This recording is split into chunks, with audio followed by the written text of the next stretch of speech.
Oh! No! No! No! Oh my God, this game is gonna kill me. No! Oh my God almighty. Oh my God. Oh my God. Okay, see you in Boston.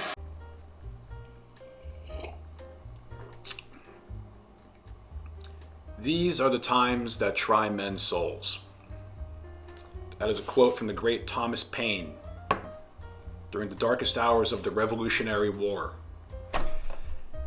And I'm seeing a lot of cowards. Cowards that are jumping ship right now, so-called Heat fans that are jumping ship, and they're blaming this guy and blaming that guy, and the season's done, and we're cooked, and trade this guy and trade that guy, and if this happened and if that. I don't want to hear it. I'm ride or die with this team. I'm still Heat in 7. We still have one more game. I'm riding this thing till the wheels fall off. And if the wheels do fall off and we lose in Game 7, which we won't, because I still believe we're going to make it to the NBA Finals. But if we do lose and the wheels fall off, then you fix it. You make some adjustments. You put the wheels back on.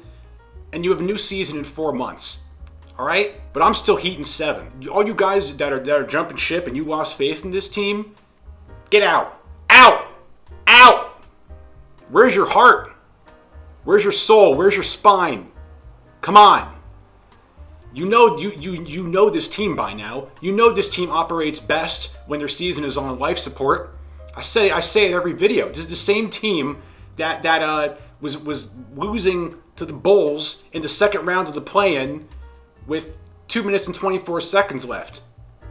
And your season is on life support going beep, beep, beep, beep, beep, beep, beep, beep, beep, beep, beep, beep, and it's about to flatline, and somehow they come back. They almost did this game too. Okay, fine. I know what everybody wants to talk about. We got to talk about the last play. Everybody wants to talk about the last play. The fact that we even got to this predicament after the game that we had is nothing short of a miracle. It demonstrates the absolute ridiculous amount of resilience that this team has to have the game that our two best players had, to be down 10 with 4 minutes left, and then to be up 1 with 3 seconds left. It's just, it's the most Miami Heat thing ever. I gotta be honest, I've seen a lot of basketball games in my life, and this was probably the most stressful game I've ever watched. All right, I'm gonna try and make this work. I'm not that tech savvy, but I'm going to try and screen record my computer as I narrate and break down this play. That is not Max Strus's fault, by the way, okay? Because that's the first thing I see. Max Strus didn't block out. Max Strus didn't box out. Max Strus didn't box out. Because he was obviously trying to keep the ball out of Jason Tatum's hands. That was obviously his assignment from the get-go. After the game, Spo came out and said, quote, "Max did the right thing. We were making that ball go anywhere but Jason Tatum. That's the only way it could have bounced for it to hurt us. I don't think there's any regrets on that." And on the Max part, I agree. On the latter part of that statement, that's the only way it could have bounced for it to hurt us. That I disagree with, because a certain Jimmy Butler was ball watching and let Jason Tatum get to the basket, because if that ball happened to bounce right instead of left into Derek Whitesand and it bounced off to the right, Jason Tatum was right there too. But we'll get to that. How about this? Shift, Command, 5. Very savvy. Okay, let's try to break this down. I don't know how this is going to go here. All right, pause. All right. You have Max keeping the ball out of Tatum's hands, right? Does a good job. Ball comes into Marcus Smart. Marcus shoots. Now, look at the angle Max is at here. There's so much to break down here. I'm not sure where to start. Let's focus on, who should we focus on here first? Okay, let's just focus on Max for now. Now, Max does what he's supposed to do. Keeps the ball out of Jason Tatum's hands. It goes to Marcus Smart. Marcus Smart shoots it, misses it. Gabe does what he's supposed to do. Closes out great, boxes out. Marcus Smart's out of the picture, okay? So now Max he has double duty here because he has one assignment where he's supposed to keep the ball out of Jason Tatum's hands. Great. Now, he knows right away he's got to get to Derek White. Look at the ground he has to cover. The ball is already released right here. Look at where Max is. Look at where Derek White is, right? Derek White's here. Max is here. Now, if you look at this from another angle, from a head-on angle, Marcus Smart is kind of in his way here. So Max has to kind of jut out and around Marcus Smart to get to Derek White. And that's where that happens. Right where that flashes, Max is kind of getting around Marcus Smart. Now, look at the trajectory that Derek White has, and then look at where Max is. Now, this is the right little split second where Max could have gained a little bit of ground, like right around here, but boom, look. You can already see White charging to the basket, and now Max is behind. Could Max have ever covered, made up for this ground? I don't know, because that's a tough angle. And look, it's very easy for us to sit back here in a chair the next day, Monday morning quarterbacking this thing and splitting hairs and analyzing this thing when this is all happening in tenths of a second, right? And by that time, Derek already has a jump on Max. Now, let's go to everyone else. Bam's doing what he's supposed to do. He's blocking out Jaylen Brown. You have Caleb over here. He's blocking out Al Horford. Now, let's talk about Jimmy Butler. Because out of everybody, I was probably least happy with Jimmy Butler on this whole thing. All right, let's rewind. You have Jimmy. Okay, Jimmy's up here. He gets to here. Ball goes into Smart. Fine. Why does Jimmy let Tatum go all the way around and just darts to the basket? Now look where Jimmy is here. Look where Jason Tatum is. Not good. Not good. Right? Jimmy's out here ball watching. Look where Jason Tatum is. Look where the ball is. Thank God this ball comes out this way. Jason Tatum's right here. Caleb's blocking out Al Horford. Right? So by this point right here, we're in a lose situation here. You have the Marcus Smart shot, which hypothetically could have gone in and we could have lost the game. Or it could have rebounded out and went to Jason Tatum, who's right here. It could have rebounded out, and it did rebound out and go to Derek White, who was right there. I was not happy with I wish Jimmy Butler was in the mix on this. But look, basically to this whole narrative of blaming Max Strus for this, I disagree. And look, the other argument is, why wasn't Haywood Highsmith in there? Haywood Highsmith would have had the same assignment as Max Strus. And the assignment would have been keep the ball out of Jason Tatum's hands. Now, who knows what Haywood's adjustments would have been, getting back to Derek White. That we'll never know. So yeah, I don't know if that's a great breakdown of that. Maybe you agree, maybe you disagree. But one thing I have to address is this using Max Strus as a scapegoat thing that's going around for not boxing out Derek White. I do not agree with that. You can split hairs and overanalyze this till you're blue in the face. But look, in those kind of situations when there's 3 seconds left, sometimes things don't go 100% perfect, and things unfold in certain ways, and balls hit the rim in weird ways, and crazy things happen. It's the NBA playoffs. This is a crazy series. The Heat are a crazy anomaly of a basketball team, and are we surprised? I mean, after how this whole season has transpired, are we surprised of where we're at right now? Yeah, it was nice being up 3-0, but are we really surprised? The basketball gods are clearly testing us. They're testing this team. I still think we're gonna make it to the finals, but what a stressful game. Look, I think the Heat, they're a bunch of like masochistic psychopaths, and they get some sick enjoyment out of putting themselves into these impossible positions time and time again. You saw it in the play-in. You saw it last night, being down 10 with Jimmy and Bam having arguably two of their worst games of, I don't know, their career. Not to kill Bam. Look, Bam just had a very off shooting night. You know, he was far from perfect. The guy did have 13 rebounds. We had 3 guys who had double-doubles. But at least they kept trying, and they played with heart when things were just not going their way, and I respect that. And at least Jimmy did kind of redeem himself for having a really rough game, you know, with waking up in that fourth quarter. I think he had like 15 points that fourth quarter. Hitting those 3 free throws, but we need, you know, at the same time, like, those guys got to come correct from the moment that game starts until the moment that game ends. You got to come correct.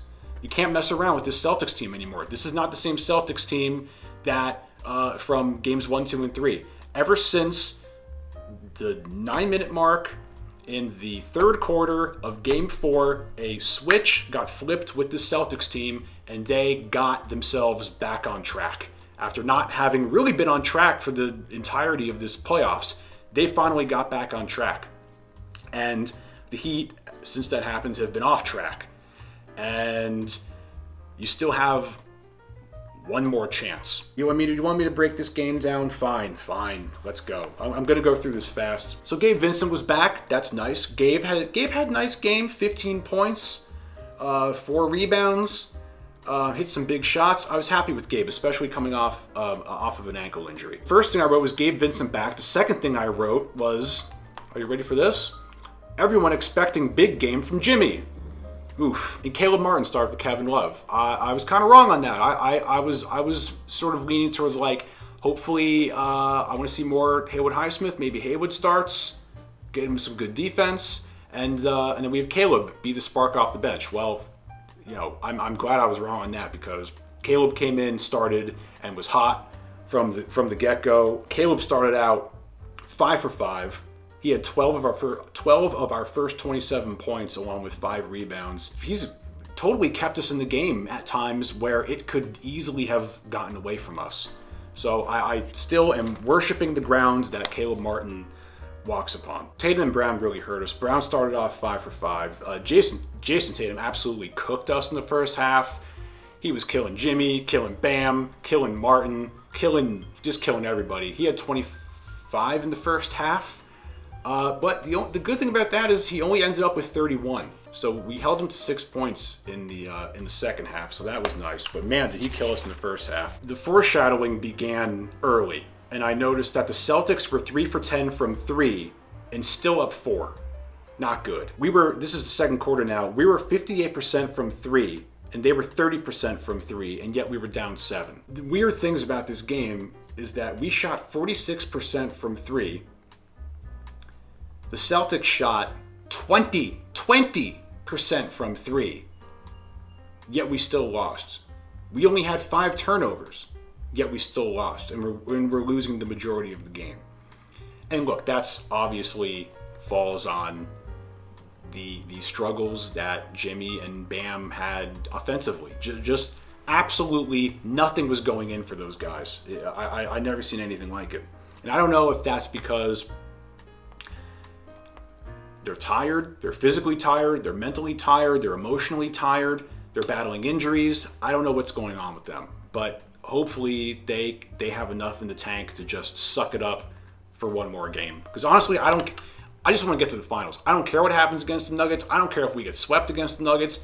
I just want to win this series. Then whatever happens, happens. So we're in the second quarter. Celtics are up 11. I have down here everyone on the Heat playing solid but Jimmy and Bam. And that was kind of the theme that carried on for this whole game. We were 9 for 14 from 3 at this point. We were shooting 64% from 3. Yet, Jimmy and Bam only had 5 points each. Yet, once again, we brought it down to 2. get Jimmy's 2 for 10 and Bam's 2 for 6. Duncan Robinson, man, I really wish we start seeing more minutes from Duncan Robinson. He's been great. I don't know, every game this series he's been great. I would much rather be seeing Haywood at this point instead of Cody Zeller. I'd rather be seeing Kevin Love instead of Cody Zeller. I like Cody, but not in this situation. Not Game 6, Game 7 of the Eastern Conference Finals. Like, there's a time and place for Cody Zeller. It ain't right now. So by halftime, how about this stat? The Heat were 7 for 27 in the paint, yet 9 for 16 from 3. Crazy. So then the third quarter starts, and this is where these these weird sequences happen. There were 2 of these weird sequences in the second half. The Spo challenge on Jaylen Brown, when Jaylen Brown hooked Caleb Martin. What happens on that? And then the other one I was confused on was that weird goaltending, but then it was a technical, and then they got a foul shot, and then they got the ball back, and ended up, I think we were like tied, and then we ended up being down like 5. That was in the fourth quarter. That was weird too. So the third quarter, this was when we had the opportunity to really put the spike through their hearts. Jaylen Brown picks up his 4th foul with 9:37 left. By 9:12, Miami's in the bonus. Jason Tatum didn't score in the third quarter. And what do? We end up missing 17 of our 20 shots, yet still somehow we were in the game. How about the time Gabe hits a shot, then loses his shoe, and then we were down 2? Like, that was weird. And I write down here, I'm surprised we haven't seen more from Haywood for defense and more of Duncan for offense. Jimmy and Bam at this point are 5 for 24. And they were making an effort, but just absolutely nothing was going in for them, especially in the stretch of that third quarter. Just to say there was a lid on the basket for Jimmy and Bam at that point was an understatement. By this time, the third quarter, the stars on the Celtics were beating the stars on the Heat, so meaning Jimmy and Bam were losing to Tatum and Brown 44-18. And yet somehow we're still in this game, which is a testament to the role players. I mean, I couldn't be prouder of the role players. By the end of the third quarter, Jimmy and Bam still only had 9 points each, yet we were down 7. 22 of their last 26 shots were missed shots. Jimmy and Bam were a combined 5 for 27. Jimmy, 2 for 15. Bam, 3 for 13. So fourth quarter comes around. This is another thing. And I rarely, if ever, say this, but man, oh man, we got the questionable calls, especially in that second half. I mean, we got nothing that went our way, and the Celtics got so much that went their way. And I barely ever say that. I try always to avoid complaining about refs and complaining about calls, but man, oh man.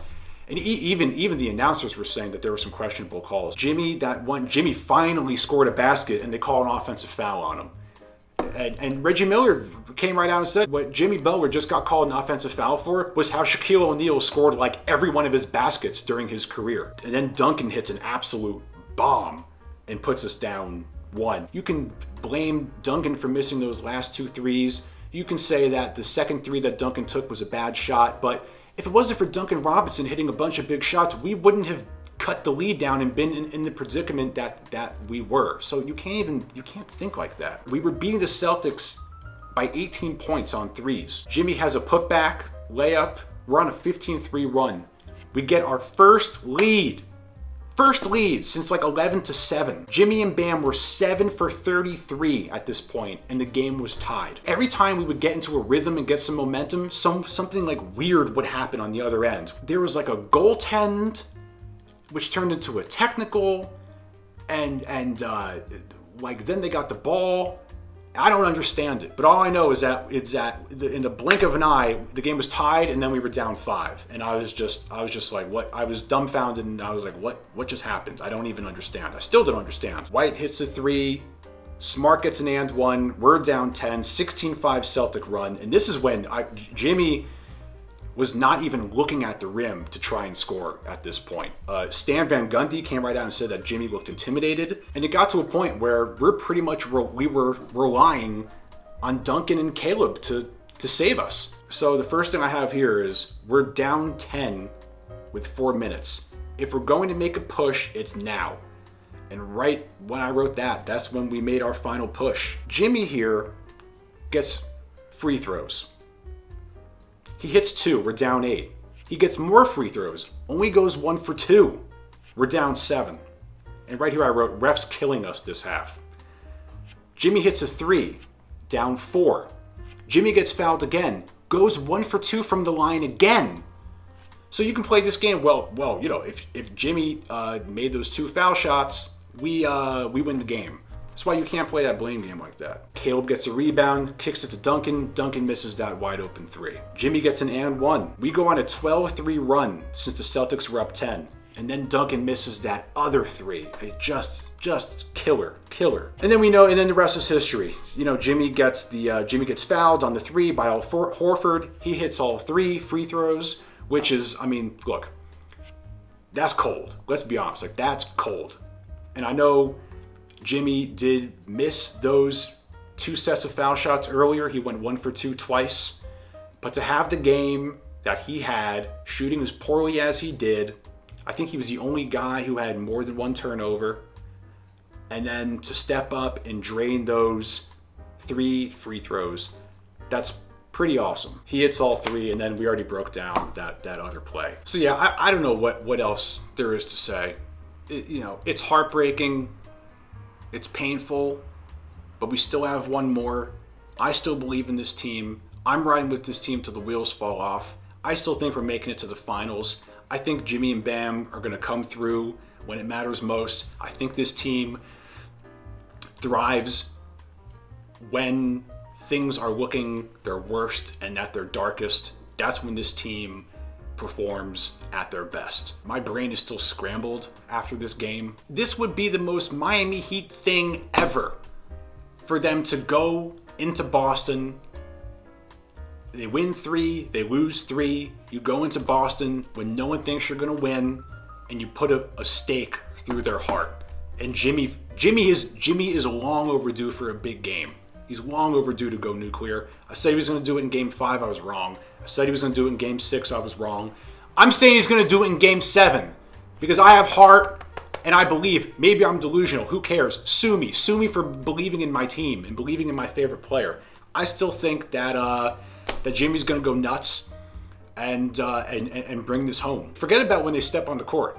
When they wake up tomorrow on Monday, when they wake up, they have to be in war mode, battle mode, war mode, and be willing to die before they lose that game.